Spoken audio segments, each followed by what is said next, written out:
Shalom, ha? Ako si Rabbi Rich. Ngayon, binubuksan natin ang balumbon ng Mateo, Kabanata 5.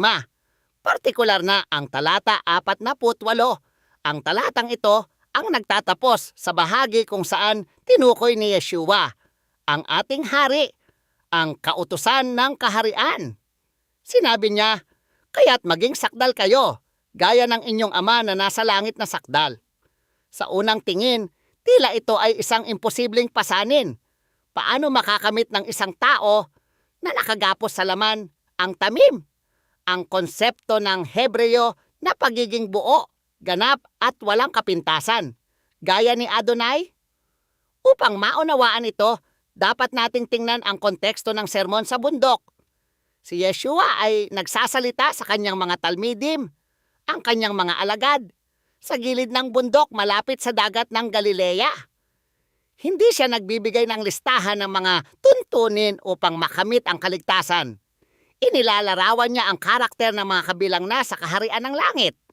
Binanggit niya ang mga dukha sa espiritu, ang mga nagdadalamhati dahil sa kasalanan at ang mga maaamo.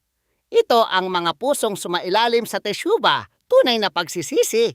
Kapag nagsasalita si Yeshua tungkol sa kasakdalan, nagtatakda siya ng pamantayan na hihigit pa sa panlabas na legalismo ng mga pirushim.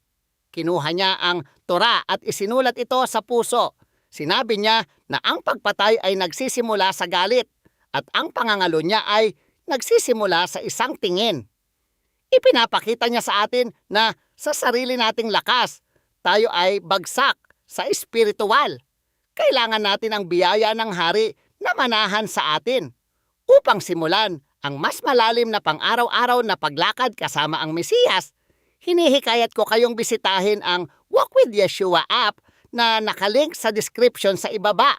Ang pagiging sakdal sa diwang ito ay nangangahulugang pagiging mature o functionally complete.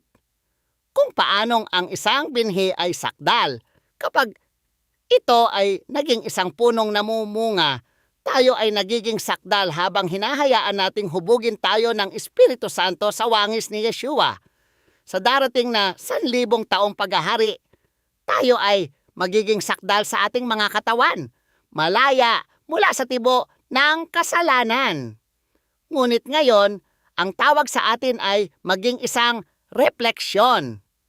Kung ang Ama ay nagpapaulan sa mga matuwid at sa mga hindi matuwid, tinawag tayong mahalin ang ating mga kaaway nang may ganoon ding walang kinikilingan at mapagmalasakit na pag-ibig. Hindi ito tungkol sa hindi kailanman pagkakamali.